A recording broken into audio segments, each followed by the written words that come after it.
جیسے ہی بہار میں انتخابات قریب آ رہے ہیں، سیاست کی دنیا میں ہلچل بڑھ رہی ہے۔ پارٹیوں کے درمیان سیٹوں کے بٹوارے پر باتیں ہو رہی ہیں اور نامزدگی و انتخابی مہم کی رفتار بھی تیز ہونے والی ہے۔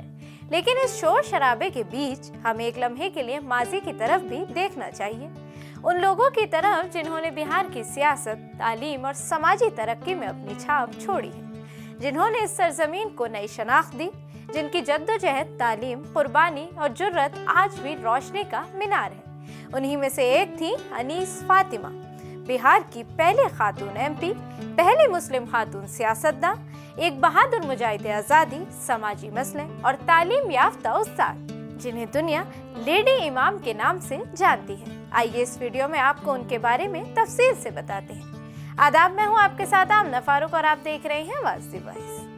انیس فاطمہ کو جدید یا نئے بہار کی بنیاد رکھنے والوں میں شمار کیا جاتا ہے۔ انیس فاطمہ 1901 میں پٹنہ میں پیدا ہوئی۔ انہوں نے اپنی ابتدائی تعلیم مدرسہ اسلامیہ سے حاصل کی۔ 1920 کے نان کوآپریشن موومنٹ کے دوران انہوں نے پٹنہ میں شراب کی دکانوں کے خلاف زبردست احتجاج کی قیادت کی۔ ان کی جوشیلی تقریر اور جرأت مندانہ انداز نے سب کو متاثر کیا۔ اسی وقت کانگریس پارٹی نے انہیں اس وفد کا حصہ بنایا جو مونٹیگو چیمبرسفورڈ اصلاحات کی مخالفت کے لیے انگلینڈ روانہ ہوا۔ اس زمانے میں کسی ہندوستانی مسلم خاتون کا اس سطح پر جانا ایک غیر معمولی کارنامہ تھا۔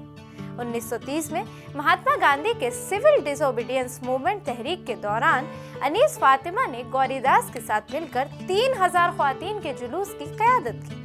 انگریزی حکومت نے ان پر مقدمہ چلایا اور 201 روپے جرمانہ عائد کیا، مگر انہوں نے جرمانہ دینے سے بھی انکار کر دیا۔ انہوں نے آگور کامنی کے نام سے ایک تنظیم قائم کی جو بہار اور بنگال کی خواتین کو خود کفالت اور معاشی خود مختاری کی تربیت دیتی تھی۔ انیس فاطمہ نے ناری پرتشٹھان کے نام سے ایک ادارہ قائم کیا جہاں خواتین کو روزگار کے ہنر سکھائے جاتے تھے۔